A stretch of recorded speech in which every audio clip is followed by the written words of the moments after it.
The current wave of abductions and disappearance of individuals linked to the ongoing countrywide protests have taken Kenyans down memory lane of an era when those opposed to government were arrested and tortured.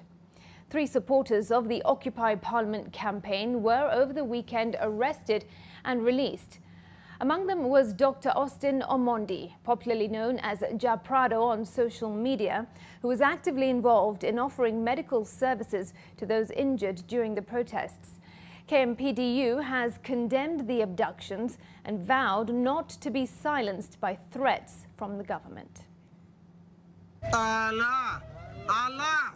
Teamwork makes the dream work. These doctors were elated to find their comrade Dr. Austin Omondi, popularly known as Japrado, who had been missing for over 12 hours. His body demeanor indicating the horrors he underwent at the hands of his abductors.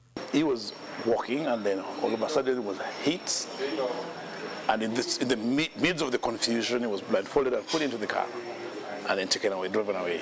So in the process of being driven away is when he was being interrogated and then taken into a private place for the same probing. There was a lot of probing on whether there is somebody behind this particular thing, whether it's a financier, whether there is a particular ill motive other than what is being seen in the social media or in different platforms. Daktari. Yes. Viva to the spirit of the revolution, viva. Viva. Down with the oppressive systems, down. Dr. Omondi was among the doctors who led the medical team at Jamia Mosque on the 20th of June to offer medical services to Kenyans who have been injured during the demonstrations. For the young generation, the narrative remains the same. They have selflessly downed their tools, demanding change and a better Kenya for future generations. Some of the ongoing abductions, they say, are intended to instill fear and silence their calls for reform. It was the first time that he probably was arrested or abducted or put in such a situation. Because one thing that came in his mind is that he was not going to be alive anymore.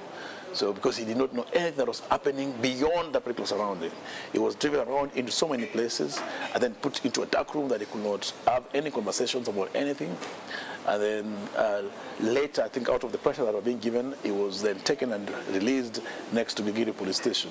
These actions have in turn acted as a catalyst, igniting a fire among the young doctors. They assert that their voices and professions will not be silenced by such threats, standing firm in their commitment to advocate for change and a better future for Kenya. We've mobilized over 2,000 medical personnel around the country.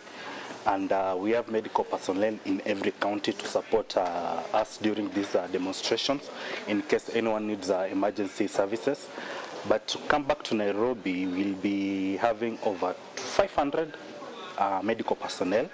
That includes medical doctors, clinic officers, nurses, and physiotherapists, psychologists. We still have them. And we'll be having 2 stations. That will be at All Saints Cathedral, and the other one will be at Macmillan Library. The ongoing abductions among young people have raised more questions about the state's actions in its desperate attempts to pinpoint the leaders behind the demonstrations. So far, activist Shadrack Kiprono is still missing after he was abducted by unknown men at a parking lot on Sunday evening.